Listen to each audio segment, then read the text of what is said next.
అసహనం పరాకాష్ఠకు. రాజ్యాంగం ఎంత గొప్పదైనా దాన్ని పరిరక్షించాల్సిన వ్యవస్థల అధిపతులు మంచివాళ్ళు కాకపోతే పరిస్థితి ఏమిటి? శ్రీలంక, బంగ్లాదేశ్, నేపాల్ పరిణామాల తర్వాత మన దేశంలో కూడా ఇలాంటి పరిస్థితులు తలెత్తే అవకాశం ఉందా అన్న అనుమానం కొందరిలోనైనా ఏర్పడడం ఆందోళన కలిగిస్తుంది. శ్రీలంక, బంగ్లాదేశ్, నేపాల్లో రాజ్యాంగం భూయిష్టంగా ఉందని కాదు, పాలకులు బాధ్యతారహితంగా రాజ్యం వీరభోజ్యం అన్నట్టుగా వ్యవహరించడం వల్ల అవినీతి అరాచకాలు పెచ్చురిల్లి ప్రజల్లో అసహనం పరాకాష్ఠకు చేరింది. అధికార దురహంకారంతో వ్యవహరిస్తూ అవినీతి అక్రమాలకు పాల్పడిన ప్రభుత్వాలపై మన ప్రజలు బ్యాలెట్ను బుల్లెట్లుగా ప్రయోగించారనే కానీ పొరుగు దేశాల్లో వలె విధ్వంస చర్యలకు పాల్పడలేదు. ఇందుకు మన సమాజాన్ని చూసి మనం గర్వించాలి. అయితే ప్రజలు మాత్రమే ఎల్లవేళలా విజ్ఞత ప్రదర్శించుకోవడం అత్యాశ అవుతుంది.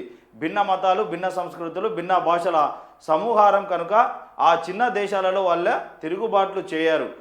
అంత మాత్రాన ప్రజలను టేకెన్ ఫర్ గ్రాంటెడ్ అన్నట్లుగా తీసుకోకూడదు. రాజ్యాంగబద్ధ సంస్థలలో కూడా అవినీతి చొరబడడం వల్ల సామాన్యులకు న్యాయం దొరకని దుస్థితి ఏర్పడింది. మన దేశంలో ప్రస్తుతం ఫలానా వ్యవస్థ పటిష్టంగా, న్యాయబద్ధంగా, రాజ్యాంగబద్ధంగా వ్యవహరిస్తుందని చెప్పలేని పరిస్థితి నెలకొంది. అధికార దుర్వినియోగం పరిపాటిగా మారిపోయింది. ఈ పరిస్థితిని చక్కదిద్దాల్సిన బాధ్యత అటు పాలకులు, ఇటు రాజ్యాంగ సంస్థల అధిపతులపైన ఉంది. లేని పక్షంలో శ్రీలంక, బంగ్లాదేశ్, నేపాల్లో వలె కాకపోయినా మన దేశంలో మరో రూపంలో అశాంతి ఇక ప్రబలుతుందని చెప్పేసి మన పాలకులు పర్ఫెక్ట్ గా దేనిపైన ఉండాలి, నా రాష్ట్రం బాగుంటే చాలు అన్న కోణంలో ఎప్పుడైతే ఉంటుందో ఈ అశాంతి ఇట్లనే రేగుతుంది. నేనే గొప్ప, నా తెలుగే గొప్ప అంటారు మనోళ్ళు.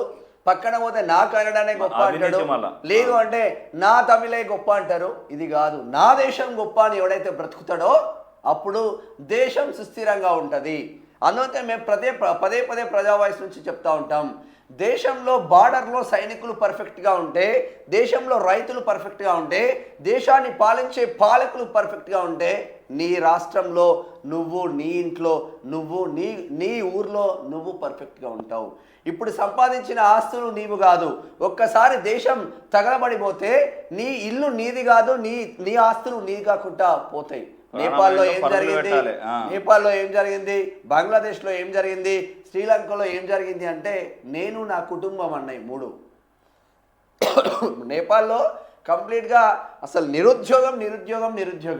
వీళ్ళ పిల్లలేమో అమెరికా, లండన్లో ఎంజాయ్ చేస్తూ ఉంటే నేపాల్లో ఉన్న పిల్లలు కంప్లీట్గా నిరుద్యోగంతో కొట్టుమిట్టాడుతూ ఉన్నారు. ఇక భారతదేశంలో ఏ చైనీస్ రెస్టారెంట్లో కూడా నేపాలీలో ఉంటారు. ఎక్కడ రోడ్ల మీద దుప్పట్లు అమ్ముకొని, ఇప్పుడు రగ్గులు అమ్ముకొని చలికాలంలో మొత్తం నేపాలీలో ఉంటారు. చాలా దారుణమైన పరిస్థితిలో వాళ్ళు ఉన్నారు. ఏకంగా వేరే కంట్రీలకు వెళ్ళి అక్కడ వాళ్ళు ఆర్మీలో జాయిన్ అయిన పరిస్థితులు.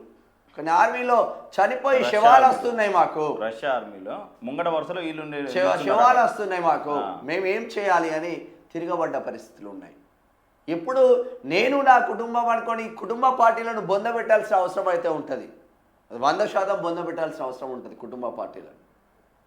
ఎందుకు ఎప్పటికీ మీరే నాయక, మీరు, మీ కుమారుడు తర్వాత మీ కుమారుడు తర్వాత మీ చెల్లెనో, మీ అక్కనో, మీ భార్యనో, వీళ్ళేనా రాజకీయం? ఇక వేరేది రాదా?